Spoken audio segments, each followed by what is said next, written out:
As chairman of the welcoming committee, it is my privilege to extend a laurel and hearty handshake to our new... It's been called the most outrageous comedy of all time, a film that wouldn't survive 5 minutes in today's culture. Quick, Sam. Oh, dang, now we are in trouble. Be in trouble. Dang, that was lucky. Doggone near lost a $400 handcart. We're gonna die, Bud. They're gonna leave us here to die. Take it easy, Charlie. But behind the chaos, crude jokes, and cowboys breaking wind at the campfire, Blazing Saddles was way more than a slapstick western.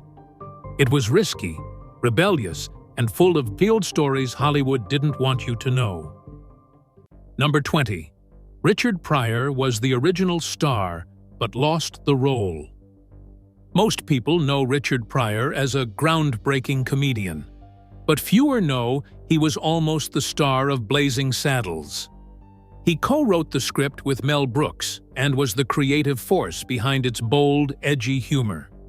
Pryor pushed for the film's sharp racial jokes to expose real issues, not just to shock. But when casting began, Warner Brothers got nervous. His off-screen behavior, including substance use and unpredictability, made them see him as too risky. Mel Brooks fought to keep Pryor in the lead, but the studio wouldn't budge. They feared delays, legal trouble, or bad publicity. Pryor was disappointed, but kept working behind the scenes, shaping the script's raw tone and fearless energy. Eventually, Cleavon Little was cast as Sheriff Bart. His calm, polished style gave the character a charming, sarcastic edge that worked. Little's performance helped ground the film. His delivery made the risky jokes feel smart instead of just loud. Even though Pryor wasn't on screen, his influence is in every scene. He later admitted the film probably worked better with Little in the role. That surprising mix of Pryor's bite and Little's elegance is what made Blazing Saddles both powerful and lasting. Number 19. The sheriff's gun had a real bullet by mistake. During filming, a near tragedy involving Cleavon Little almost changed Blazing Saddles forever. In one scene, his prop gun was accidentally loaded with live bullets instead of blanks. No one noticed the mistake until moments before filming, just seconds from disaster. The set was thrown into panic and production was shut down immediately. Fortunately, the error was caught in time and no one was hurt. The studio kept the incident quiet, and it was never widely reported. Back then, set safety wasn't as strict as it is now, and such accidents were more common than people realized. The prop master was replaced, and tighter safety rules were introduced right away. The footage from that day was never used, but the scare left a lasting impression. Cast and crew became much more alert after the incident. This close call added real tension behind the film's wild energy. If that gun had fired, the movie would be remembered for tragedy, not comedy. The incident reminded everyone how dangerous film sets could be, even for comedies. Afterward, safety checks became routine and likely prevented future problems. It's a hidden chapter of Blazing Saddles that proves that behind the jokes, serious risks were always present. Number 18. Gene Wilder wasn't the first choice for Jim. Gene Wilder's role as Jim, the Waco Kid, became one of the highlights of Blazing Saddles, but he wasn't the original choice. Mel Brooks first cast Gig Young, an Oscar-winning actor, expecting a strong performance. But just minutes into filming, Young collapsed on set. He was suffering from severe alcohol withdrawal and had to be hospitalized. The production was thrown into chaos, and a quick replacement was needed to save the schedule. Brooks immediately called Gene Wilder, who had been considered for another role, and begged him to fly in. Wilder read the script on the plane and arrived within a day. Despite no time to prepare, he stepped into the role seamlessly. His calm energy and tired look gave the character a lovable, laid-back vibe. That change helped balance the film's louder, more chaotic moments. Wilder's performance gave the movie unexpected emotional weight. His smooth delivery and subtle humor made his scenes stand out. The chemistry between him and Cleavon Little gave the story a heart it might have lacked. If Gig Young had stayed, the tone would have been much darker. Wilder's last-minute casting turned out to be the lucky break the film needed and helped make it unforgettable. Number 17. The studio tried to cut the campfire fart scene. One of the loudest and most talked-about scenes in Blazing Saddles almost didn't make it into the final cut. The campfire fart scene, now iconic, was nearly removed by Warner Brothers executives who thought it was too crude and childish. They worried it would damage the film's credibility. But Mel Brooks fought hard to keep it in, believing it was exactly the kind of ridiculous humor the movie needed. To him, it was a parody of the overly serious cowboy films that treated Western heroes like flawless legends. The scene flipped the script. Instead of cowboys sharing deep stories or big plans, they sat around eating beans and farting, like real people might. That unexpected shift made it funny. It wasn't meant to be classy. It was meant to be honest in a ridiculous way. It mocked the fake, polished image that old Westerns tried to sell. Brooks knew the scene would be memorable. He pushed back until the studio agreed, and when the movie was released, audience loved it. That moment became one of the most quoted scenes in comedy history. It reminded people that the characters weren't perfect. They were human, flawed, and funny. That silly joke helped make Blazing Saddles legendary. Gene Wilder almost said no to Blazing Saddles until one strange phone call changed movie history forever. Number 16. The title, Blazing Saddles, was a last-minute change. When you hear Blazing Saddles, it's hard to imagine the film being called anything else, but that wasn't the original plan. Early drafts had titles like Tex X, a clever spin on Malcolm X's name, blending civil rights themes with cowboy tropes. Another working title was Black Bart, named after the main character. Both names were bold, but neither had the quirky punch the filmmakers wanted. Then, during a late-night writing session, someone threw out Blazing Saddles. It didn't have a deep meaning or a direct connection to the plot, but it sounded wild, fast, and chaotic, just like the movie. The team liked its energy and randomness. It stuck because it felt fun, unpredictable, and hard to ignore. That oddball title worked in the film's favor. It didn't spoil anything, but it drew people in with its mystery. Viewers were curious about what a movie with such a strange name could be. It was a smart move for a risky, boundary-pushing comedy. If they had gone with Tex X, the film might have been viewed more seriously and lost its edge. But Blazing Saddles gave it an identity: loud, weird, unforgettable. A random idea that perfectly captured the chaos and brilliance of a comedy classic. Number 15. Dom DeLuise's dance scene was almost cut. One of the wildest moments in Blazing Saddles is the chaotic musical number led by Dom DeLuise as Buddy Bizarre, a flamboyant choreographer. This wasn't in the original script. It was a last-minute idea from Mel Brooks to completely break the film's structure. He wanted the movie to fall apart on purpose, and this random dance scene did just that. DeLuise brought full Broadway flair, making it loud, campy, and unforgettable. Studio executives hated it. They thought it was too weird, too chaotic, and too full of gay undertones. Some censors even pushed to cut it, but Brooks fought to keep it in, knowing its absurdity made the film unique. DeLuise's exaggerated performance didn't just add comedy, it subtly flipped stereotypes. Buddy had control and presence, rare for openly gay-coded characters at the time. The scene broke every rule, mocking not just Westerns but musicals too. That risk made Blazing Saddles stand out and last. Number 14. Count Dracula has a cameo. Seriously. In a blink-and-you-miss-it moment, Mel Brooks sneaks in one of the weirdest cameos of his career during Blazing Saddles' chaotic fight scene. As the brawl spills into other movie sets, Count Dracula briefly appears in the background, played by Brooks himself. This wasn't just a random costume joke, it was a hidden teaser for his next film, Young Frankenstein. At the time, Brooks was already planning Young Frankenstein while finishing Blazing Saddles. So he used this wild scene to drop a subtle Easter egg for sharp-eyed fans. The cameo lasts only a second, and most viewers miss it during their first watch. But once spotted, it becomes a fun hidden detail that rewards repeat viewings. This Dracula moment reflects how interconnected Brooks's films really are.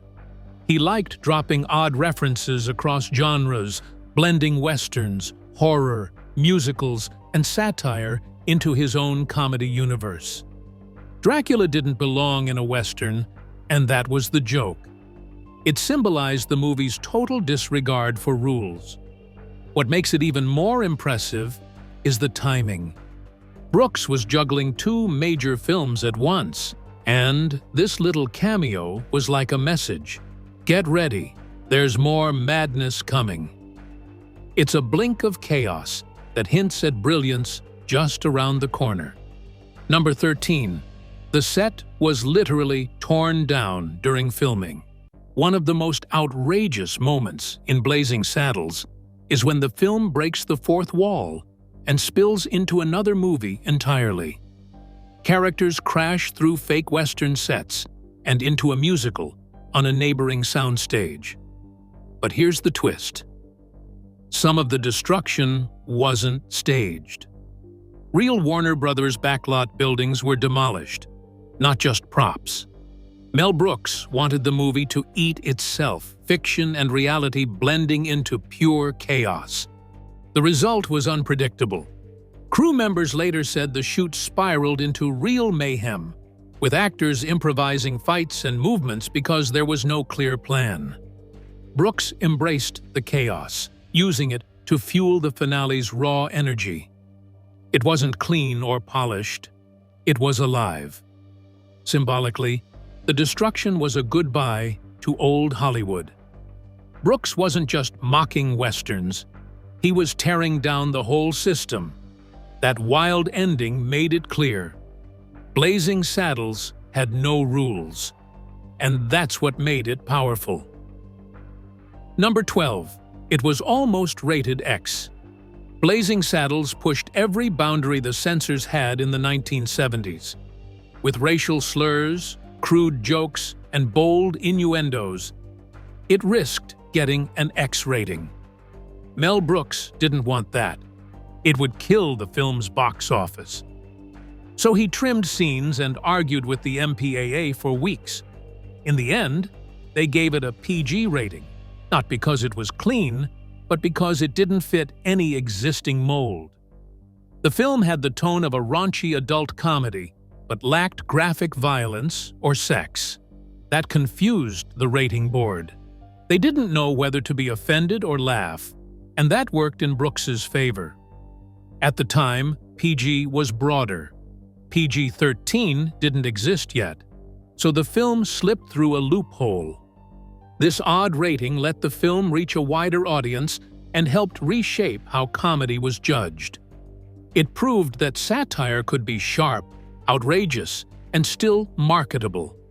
And that made Blazing Saddles legendary. They hated it so much, they tried to bury it, until laughter roared back louder than expected. Number 11. There's a real line that was improvised by a horse. During one of the wild fight scenes in Blazing Saddles, something unplanned stole the show. A horse acted. An actor pretends to punch the animal, and right on cue, the horse rears back, whinnies, and collapses perfectly, as if it understood the scene. The crew froze in shock. It wasn't trained for that. It just reacted naturally. and the result was so flawless, they kept it in the final cut. The reaction was so on point, animal handlers called it one of the best live responses they'd seen. In a film with a tight budget and no CGI, moments like this were gold.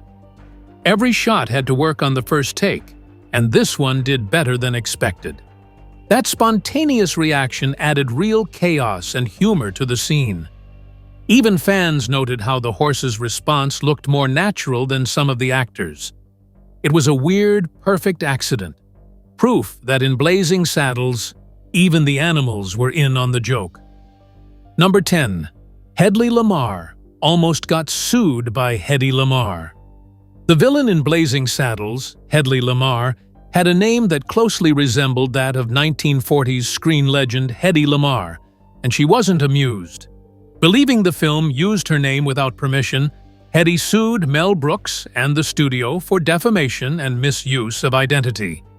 But the court ruled in Brooks's favor, declaring the name a parody protected under the First Amendment. The joke was considered fair use, not defamation, and the case was dismissed. Ironically, the lawsuit gave both Hedley and the film extra publicity. Brooks later admitted the name was intentional, chosen because it sounded funny and added absurdity to the character. The recurring gag of people mispronouncing Hedley as Heddy made it even better. The case became important legally, as it helped clarify protections for parody in entertainment. Future creators cited it to defend their own comedic work. So while Heddy lost the case, the fight over a joke ended up shaping how comedy and free speech coexist in film. Number 9. The Nword Debate behind the scenes. One of the most intense behind-the-scenes battles on Blazing Saddles was over the use of the N-word. Mel Brooks didn't want it in the script, but Richard Pryor insisted it stay. Pryor believed the world's power had to be shown to expose real racism, not avoid it. He argued that sugar-coating racism would weaken the film's message. These arguments led to hours-long, heated debates in the writer's room. Brooks eventually agreed, not because he liked it, but because he trusted Pryor's insight. Pryor knew how to mix comedy with truth, and he believed audiences would laugh, but also feel the sting behind the words. And he was right. The film used the slurs to mock hypocrisy, not glorify hate. The studio feared backlash, but the honesty paid off. Audiences didn't leave offended. They left thinking. Pryor's input made the film bolder, sharper, and more meaningful. It helped reshape comedy, proving that the uncomfortable truth can lead to fearless storytelling. Number 8. Mel Brooks plays 3 roles. Everyone knows Mel Brooks played the goofy governor and the Native American chief in Blazing Saddles, but few notice his secret third role, a random German soldier in the chaotic studio fight. During the fourth wall-breaking scene, Brooks briefly appears in full German military gear before vanishing again. It's quick, bizarre, and easy to miss. This hidden cameo was classic Brooks, sneaking in extra jokes wherever possible. It wasn't scripted or credited. He reportedly threw on the costume last minute just for fun. Fans didn't catch it until years later, after watching frame by frame. Even then, some doubted it was really him until production photos confirmed it. The quick appearance reflects Brooks's total creative control. He wasn't just directing, he was physically inserting himself into the chaos. That 2-second gag is a favorite among die-hard fans. It shows how nothing in Blazing Saddles was wasted. Every second had potential for humor, even in the background. Number 7. The film nearly killed Mel Brooks's career. When the first rough cut of Blazing Saddles was shown to Warner Brothers execs, it bombed. The studio head called it a cinematic crime and wanted Mel Brooks fired. Executives said it was offensive, messy, and unsellable. Brooks was told to shut it down, re-edit, or walk away, but he refused. Brooks stood by his cut, convinced real audiences would get the humor the studio missed. He was right. At the first public screening, the crowd erupted in laughter and gave standing ovations. That changed everything. Suddenly, Warner Brothers saw a hit. They rushed to finish and release it. Brooks went from nearly fired to celebrated genius in weeks. The close call taught Brooks to trust his instincts over studio notes. It also showed how out of touch executives could be. That risk paid off, giving Brooks more freedom later in his career. Blazing Saddles didn't just survive, it made comedy history by refusing to play it safe. Number 6. That's a real Slim Pickins reaction. Slim Pickins didn't fully understand the movie when he signed on. He came from serious westerns and thought Blazing Saddles was just another cowboy film. But during one chaotic scene, he improvised the now iconic line, "Somebody go back and get a shokeload of dimes." That line wasn't in the script, it just came out of nowhere. The crew kept it because the delivery was too good to cut. Pickins had no idea the joke would become legendary. His confusion actually helped the scene feel more real. Brooks loved actors who reacted naturally instead of forcing comedy. Pickens's ability to stay in character, even when confused, gave the film a raw edge. It was a rare mix of instinct and timing that added to the movie's impact. The toll booth gag that prompted the line was itself a jab at how absurd Western movie logic could be. Placing a toll booth in the middle of a desert made no sense, and that was the point. But Pickins treated the scene like it was dead serious, which made it even funnier. His grounded reaction sold the ridiculousness perfectly. Sometimes, not being in on the joke made the joke better. Pickins would later say that Blazing Saddles was one of his strangest jobs. But he respected Brooks's creativity and willingness to push limits. The famous line is now one of the film's most quoted moments. It happened on the fly, in a moment of confusion, and it helped make Pickins a fan favorite for a whole new generation. Number 5. The fake town was actually functional. The fake Western town built for Blazing Saddles wasn't just a movie set. It had running water, real plumbing, and even functioning doors and saloons. Brooks insisted the town felt real, even though the story itself was pure parody. He believed actors perform better when the environment is fully built. That realism helped ground the film's chaos in something believable. The town was more put together than some real towns in the 1970s. Extras could actually use the toilets and sinks between takes. Some crew members even stayed in the buildings overnight during long shoots. Brooks spared no detail. If a door needed to slam, it was built to slam. This level of commitment gave scenes a gritty, lived-in feel. Set designers were shocked by the budget and effort going into something meant to look silly. But Brooks believed that great comedy needed structure behind the madness. The strong foundation allowed the wild humor to shine even brighter. The crew said it felt like living in a real frontier town, just with more fart jokes. That contrast made everything more entertaining. This wasn't a common practice at the time. Most sets were just fronts, fake walls, and false buildings. But Blazing Saddles raised the bar. Brooks set a new standard for comedy set design that influenced other spoof films for years. His idea: treat the silly stuff seriously, and it becomes even funnier. The functional town wasn't just a backdrop. It was a character in itself. It helped sell the illusion, even when the script was breaking every rule. Audiences could feel the weight of real wood and hear real echoes in the saloons. That kind of detail sticks with people. It's part of why the movie holds up decades later. Number 4. Harvey Corman couldn't stop breaking character. Harvey Corman was one of the funniest people on set, and he knew it. The problem was, he couldn't stop laughing at his own jokes. He constantly ruined takes by breaking character, especially during the fart scene. To stay professional, He even wore nose plugs just to avoid losing them mid-shot. Still, it took 27 takes to get certain scenes right. The cast and crew found it both hilarious and frustrating. Corman's laughter became so expected that people started betting on how long he'd last before cracking. Brooks didn't mind the delays, though. He wanted the best version of each joke, and sometimes that meant waiting for Corman to pull himself together. His reactions were so genuine that they added charm to every scene.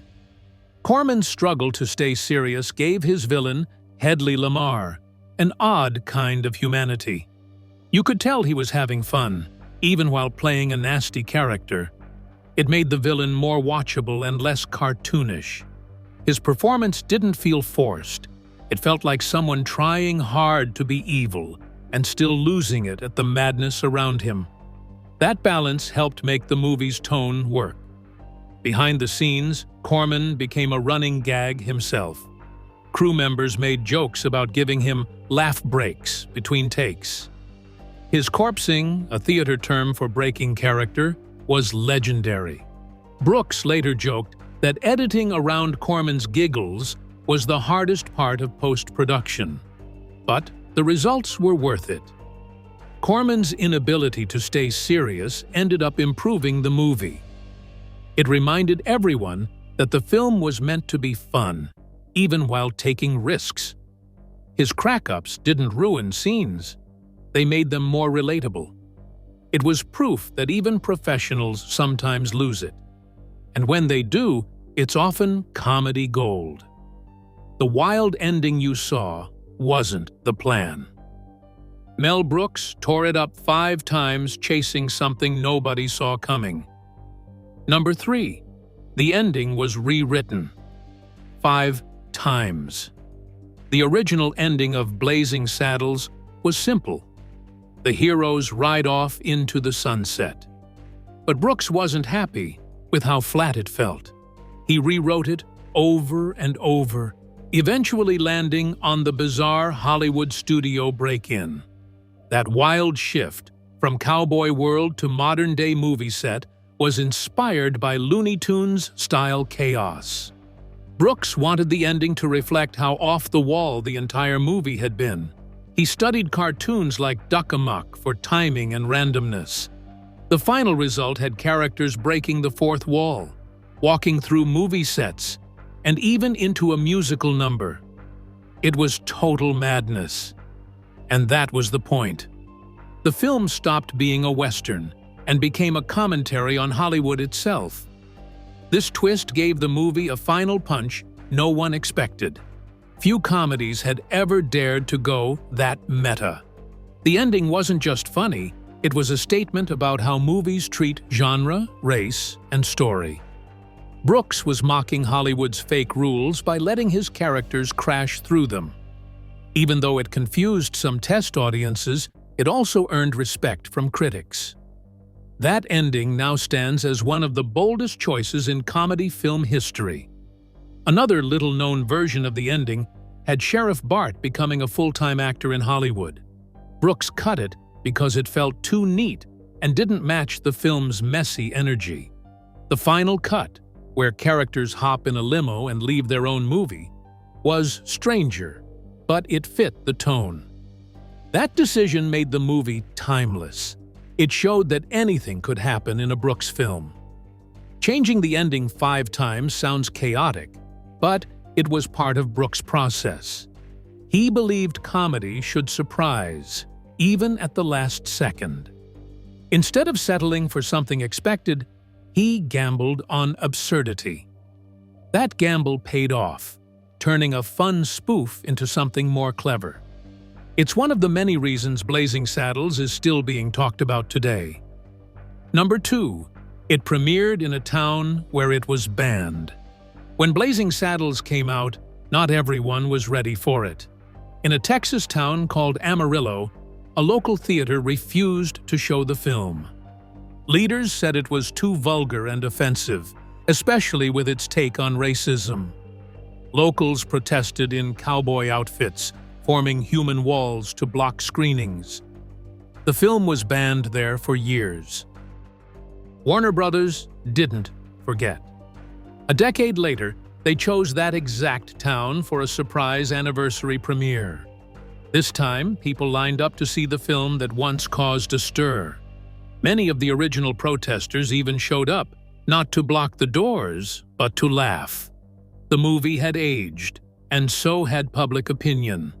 That event became a strange celebration of freedom and forgiveness. The premiere was covered in newspapers, making it a kind of victory lap for Mel Brooks. By returning to the town that once rejected it, the film completed a cultural circle. What was once too much had become classic satire. It showed how public views on comedy and race had shifted over time. Few comedies have ever done something similar.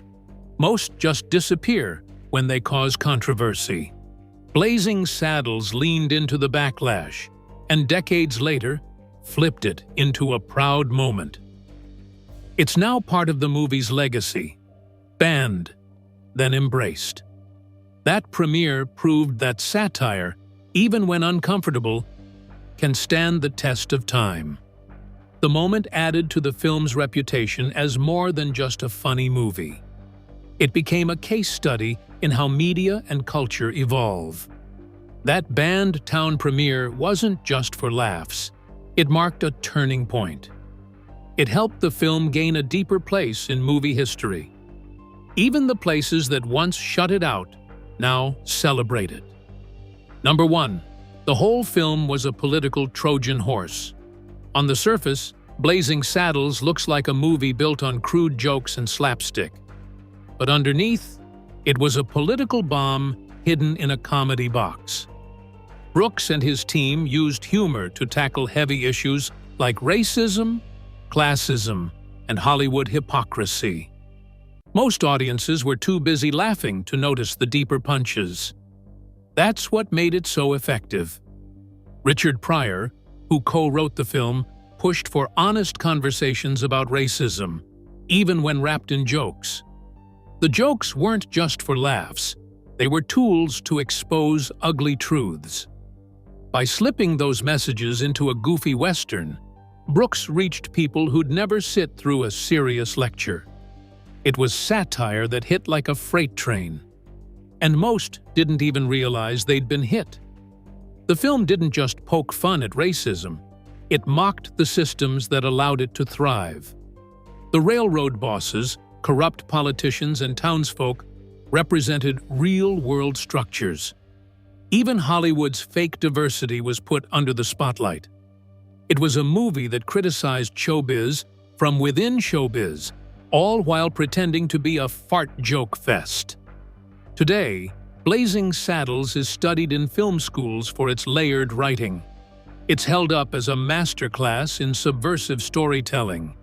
Professors break down their script to show how laughter can carry serious ideas. That mix of humor and social commentary is rare, and Brooks nailed it. The film became a political Trojan horse. Jokes on the outside, truth on the inside.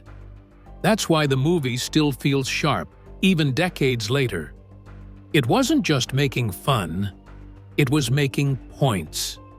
Brooks used comedy as a way to start hard conversations without being preachy. And in doing so, he created one of the smartest dumb movies ever made. That's the secret genius behind Blazing Saddles. Some thanks for watching. If you enjoyed this video, don't forget to like, share, and subscribe. Click on the next video popping up on your screen for more amazing content.